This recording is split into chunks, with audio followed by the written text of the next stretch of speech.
Il y a une urgence à changer. On a besoin d'aller à l'autre bout du monde pour nous engager. Et donc de sortir à nouveau de sa zone de confort. Il me semblait qu'il y avait quelque chose d'injuste. C'est un métier qui demande du temps. De l'empathie, c'est dur. C'est dur, mais c'est tellement gratifiant de faire des... À la fois c'est génial et à la fois ça nous terrifie. S'engager, c'est prendre ses responsabilités. Et puis il y avait l'idée aussi de montrer un exemple. Il lâche rien, fonce et avance, quoi.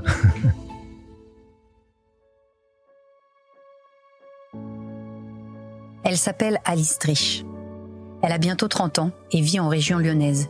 Sœur des frères Pouzin, fondateur du groupe de rock chrétien Glorious, elle raconte avoir grandi dans une maison pleine de musique, de bonheur et de vie. On la croit sans peine, tant sa joie de vivre est communicative. Elle le dit d'ailleurs, elle et son mari Vincent sont heureux. Heureux grâce à leur fils Isaac, aujourd'hui âgé de 3 ans. Heureux malgré le handicap du petit garçon, porteur de trisomie 21. Isaac naît en mars 2020. Après le choc du diagnostic, ses parents construisent peu à peu leur relation avec lui, apprenant à comprendre la trisomie 21 et à accepter pleinement la différence d'Isaac. Aujourd'hui, la jeune femme décrit une vie de famille douce, une parentalité épanouie malgré les difficultés qu'elle et son mari rencontrent dans l'éducation de leur fils. En juin 2021, Alice Driesch fonde l'association M21. Elle a pour but de venir en aide à tous les couples qui vivent un diagnostic de trisomie pendant la grossesse ou à la naissance. Sa priorité ? L'écoute de ses parents bouleversés par une nouvelle parfois bien maladroitement annoncée. Et c'est là le deuxième pilier de l'action d'Alice Driesch. Comment mieux former le corps médical à ces annonces ? Comment mieux faire connaître la trisomie 21 dans notre société ? Toujours accompagnés d'Isaac, les époux Driesch se déplacent partout en France pour témoigner. Très actifs aussi sur les réseaux sociaux, ils y racontent leur vie quotidienne avec leur fils. Et cette semaine, Alice Driesch nous fait le plaisir d'être notre engagée du Figaro. Bonjour Alice. Bonjour. Vous êtes notre engagée de la semaine. Je vous remercie d'avoir accepté notre invitation. Pendant une dizaine de minutes, nous allons parler de vous, de votre famille, de votre association. À commencer avec une question à la fois simple et compliquée. Qui êtes-vous, Alice ? Donc moi je m'appelle Alice, j'ai 29 ans, je suis mariée à Vincent et maman d'Isaac, mon petit gourmand chromosome comme j'aime l'appeler, qui est porteur de trisomie 21. Et cette naissance a chamboulé toute ma vie puisque je suis devenue fondatrice d'association. J'ai créé une association il y a 2 ans, donc voilà, j'ai envie de dire que je vis la vie à pleine balle. Est-ce que vous pouvez nous raconter comment s'est passée votre grossesse et comment est-ce que l'arrivée de votre fils Isaac a bouleversé votre vie ? Grossesse super, j'ai adoré être enceinte. Alors c'est vrai qu'il y a des femmes qui aiment pas être enceintes, moi j'ai adoré être enceinte. Pas de suspicion pendant la grossesse très apaisée. Et c'est 2 heures après la naissance que la sage-femme est venue me dire qu'il y avait des signes de trisomie 21 sur Isaac. Donc évidemment, je suis passée par un gros choc traumatique puisque j'avais une énorme méconnaissance de la trisomie 21. Et après, petit à petit, on est rentré dans un chemin d'acceptation avec mon mari. Quand on est rentré chez nous en sortant de la maternité, en fait, on a regardé Isaac et on lui a dit, écoute Isaac, on ne choisit pas comment tu es, mais on va choisir d'être heureux avec toi. Et en fait, je crois que c'est une décision à poser en couple et en famille d'être heureux, malgré ce qui nous arrive. En fait, on a été confinés puisque c'était le confinement de mars 2020 quand on est rentré chez nous avec ce petit bébé porteur de trisomie 21. Et pour nous, ça a été très doux. On n'a pas eu de famille, on n'a pas eu d'amis, on n'a pas eu de médecin. On a appris à découvrir la trisomie 21. On s'est rendu compte que c'était pas insurmontable et on s'est rendu compte qu'on pouvait être heureux avec Isaac. À quoi ressemble la vie avec un enfant atteint de trisomie 21 ? Donc on a un quotidien, je dirais, de parents ordinaires, puisqu'Isaac a 3 ans, qu'il est rentré dans la merveilleuse période de la confrontation, qu'il sait dire non, qu'il s'affirme, qu'il nous montre son caractère. Donc nous on travaille à temps plein avec mon mari. La différence, c'est que on a un rendez-vous de kiné chaque lundi, un rendez-vous d'orthophoniste chaque mardi matin. Voilà, mais le reste du temps, je dirais qu'on a une parentalité comme les autres, en prenant en compte qu'on a un petit garçon évidemment qui est porteur de handicap, mais qui nous fait rire comme les autres, qui est tendre, qui est gentil, qui a un bon caractère. Voilà. Vous nous avez dit avoir été entouré de beaucoup de bienveillance à la naissance d'Isaac, mais qu'en revanche, le diagnostic avait été difficile.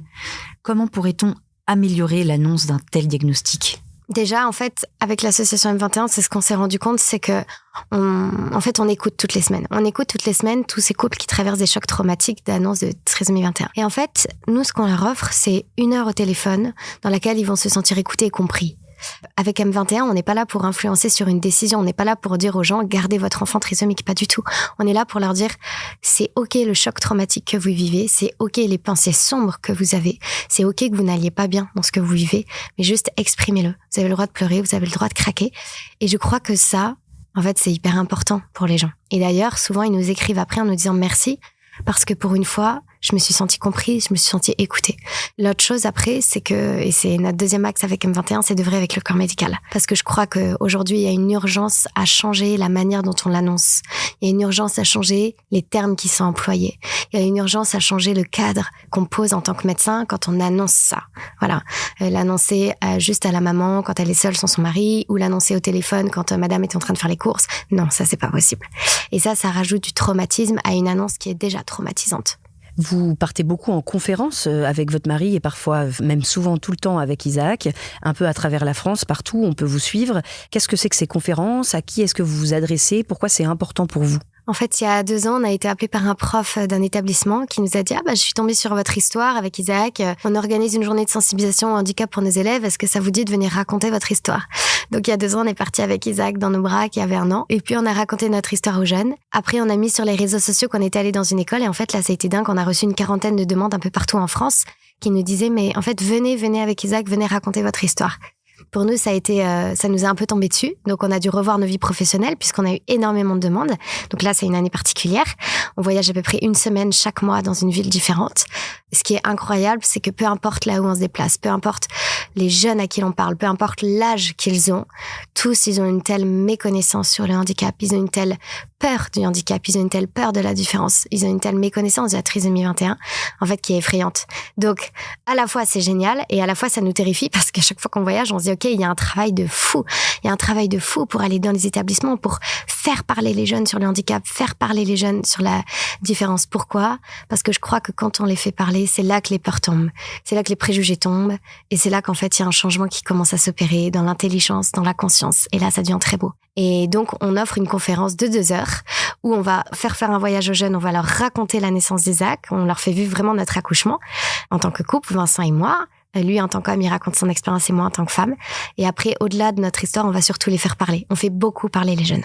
Vous-même, vous connaissiez pas particulièrement le monde du handicap avant la naissance d'Isaac. Qu'est-ce que vous avez appris en 3 ans? Qu'est-ce que vous essayez d'apporter aux jeunes lors de ces conférences? C'est une très belle question qui est pas facile. La première chose que je dirais qui me vient en tête, c'est qu'Isaac nous a appris à vivre au présent. Et Isaac nous a appris à mesurer et à réaliser combien la vie est belle. Quand on a un enfant porteur de handicap, on nous dresse tellement un tableau qui est noir que chaque petite victoire est une immense victoire. Et depuis 3 ans, en fait, notre vie, c'est un émerveillement quotidien. Isaac, il nous a appris à nous émerveiller des toutes petites choses et de réaliser combien la vie est précieuse. Isaac, il mange un plat de pâtes, pour nous, c'est un miracle parce qu'Isaac, il mange très peu. Isaac, il boit un verre d'eau, pour nous, c'est un miracle parce qu'il boit pas beaucoup d'eau. Voilà. Une semaine où Isaac n'est pas malade, pour nous, c'est un miracle. Et en fait, du coup, ça nous a fait prendre conscience de combien la vie est belle, combien la vie est précieuse. Et Isaac, il nous apprend à nous réjouir dans les toutes petites choses. Et je crois que ça, c'est magnifique. Et l'autre chose que je dirais, c'est que Isaac, il nous a appris à pas nous projeter en tant que parents. C'est-à-dire qu'Isaac, on l'élève tous les jours en le regardant, en lui disant, deviens ce que tu dois devenir. Et on n'a pas d'attente, on n'a pas de projection puisqu'il est handicapé. Et je crois que c'est très beau parce que ça nous a libérés, nous, dans notre parentalité. Il y a des moments plus difficiles? Alors nous, on n'utilise pas le terme de difficile, on utilise le terme de challenge. Bon, déjà parce qu'on adore la culture anglo-saxonne et parce que on trouve ça plus doux que difficile. C'est-à-dire que oui, il y a des périodes challengeantes. Là, je vous ai dit, ça fait 6 mois qu'on n'est pas allé chez le médecin. En vrai, les 3 premières années d'Isaac ont quand même été challengeantes, parce que dès qu'il y avait une gastro qui traînait ou un truc, il était malade. On a presque été à peu près toutes les 2-3 semaines chez le médecin depuis sa naissance. Il a fait aussi beaucoup d'infections urinaires puisqu'il ne buvait pas d'eau. Et là, depuis 5 mois, il s'est mis à boire de l'eau. Donc là, il a plus d'infections urinaires. Donc oui, c'est sûr, je dirais que c'est des enfants qui sont plus fragiles au niveau de la santé, c'est clair. Mais là où nous, on a beaucoup de chance, c'est que Isaac, il se développe très bien puisqu'il a une excellente santé.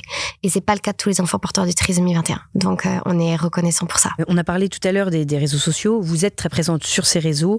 Pourquoi ce choix? Qu'est-ce que ça vous apporte? Et est-ce que ça vous vaut des critiques? En fait, au départ, on n'avait pas prévu d'être sur les réseaux. Et comme Isaac est né pendant le confinement, les gens nous disaient « Mais est-ce que vous pouvez mettre des photos d'Isaac pour qu'on puisse le voir, etc. » Donc en fait, au départ, on a un peu fait ça pour nos amis et nos familles. Et quand Isaac a eu 3 mois, il y a quelqu'un qui m'a envoyé un message et qui m'a dit « Je viens de tomber sur votre compte et je peux vous confier quelque chose, madame. Je ne savais pas qu'un trisomique 21 pouvait être beau.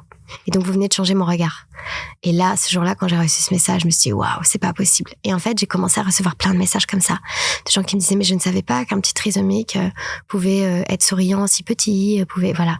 Et là, je me suis dit « Il y a un énorme problème. » Donc, il faut qu'on partage notre vie, il faut qu'on montre Isaac. Il y a un trop haut décalage entre ce que les gens projettent sur notre vie nous qui avons un enfant porteur de trisomie 21 et ce qui est réellement notre vie.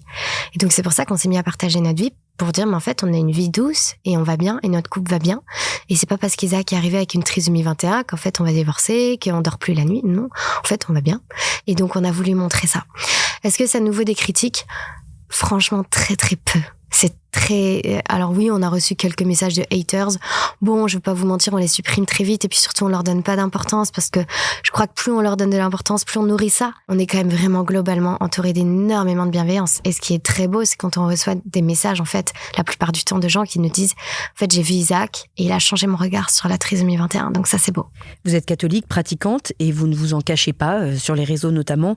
Comment est-ce que vous arrivez à concilier cette foi et votre engagement ? Est-ce que votre association M21 est catholique ? Moi, je préfère dire que je suis chrétienne plutôt que catholique. Donc, je vais dire que je suis chrétienne. En fait, oui, je suis chrétienne pratiquante. Dieu a toujours fait partie de ma vie. Et c'est vrai que quand j'ai créé M21, je vais pas vous mentir, j'ai reçu des énormes critiques à ce niveau-là.